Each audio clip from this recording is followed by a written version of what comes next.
Welcome to Culture Talk. I am excited because we have our host and also a theologian, Krista Bontrager, joining us today. You know what, Krista?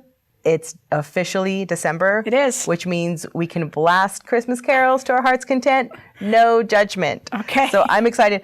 Actually, what's your favorite Christmas carol? Probably I heard the bells on Christmas Day, and I'm partial to the Virgin by Johnny Cash. Of course.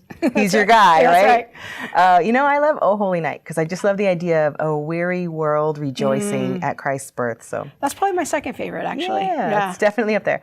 And, another Christmas carol is Away in a Manger. So It kind of brings us to the question we're going to talk about today is when we sing these songs, we can sort of question the theology behind it. And one of them was Jesus born in a manger. Yeah. So, I think actually music is just such a powerful way of learning theology. And you're bringing up that very important point because that's really the first way we learn the Bible. Oftentimes in that song, Away in a Manger, I learned as a very small child. And we think about Jesus being born in a manger. Was he born in a barn? Now, my mother used to tell me, Krista, you're not born in a barn, close the door. But the question is, was Jesus born in a barn? Probably not.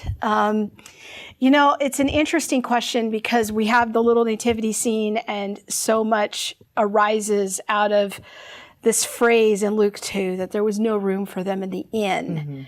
And then that they laid Jesus in a manger. And the assumption that's often made is, well, there was a manger and mangers are in barns because a manger is a feeding trough for animals. So that must mean Jesus was born in a barn, but probably not. So if he wasn't born in a barn, then where was Jesus born? Such a great question. Luke 2 gives us a great clue. It says that there was no room for them in the inn. And this word that's translated in English in the Greek is kataluma. And it's translated other places, at least one other place in Luke, we call it upper room. Or guest room would be another translation. And this is like when Jesus went to the upper room to have the Last Supper. It's the same word, kataluma. There's actually a different word that Luke uses for what we think of as an inn or more like a hotel in the parable of the Good Samaritan. So probably a better translation is that there was no room for them in the guest room. So that kind of eliminates the whole idea of Mary and Joseph running in the rain, feverishly knocking on all the doors, trying to find, I need a place to stay, and the innkeeper and the innkeeper's wife and all of that. Probably not the same thing.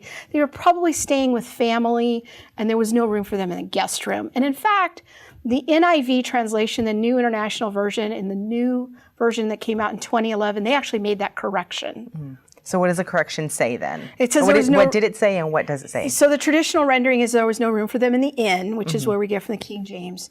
But now it says there's no room for them in the guest room.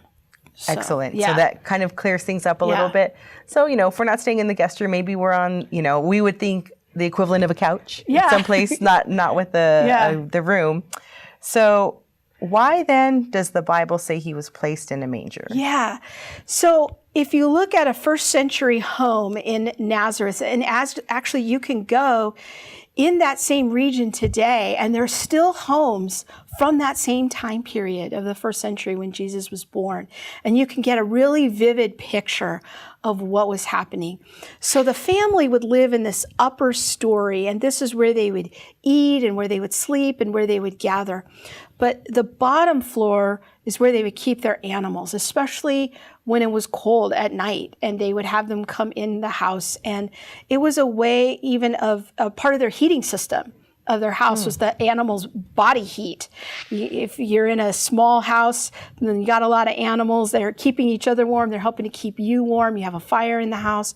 So probably what happened is for the sake of privacy, most scholars think that Mary and Joseph were staying in that animal area, and that the feeding trough was there, and they made a nice little cradle. I remember once when my daughter was really young, we were staying at a hotel, and we put her in a drawer so she wouldn't roll around. We took the drawer out at the hotel, and it's kind of like that. It was just sort of a makeshift little crib while they were in a guest situation. Mm-hmm.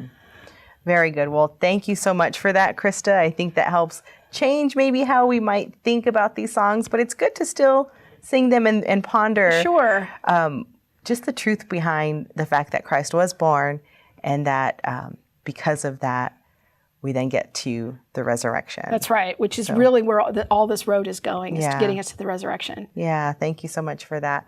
Well, if you want more on this topic, visit us at reasons.org and keyword search Christmas myths.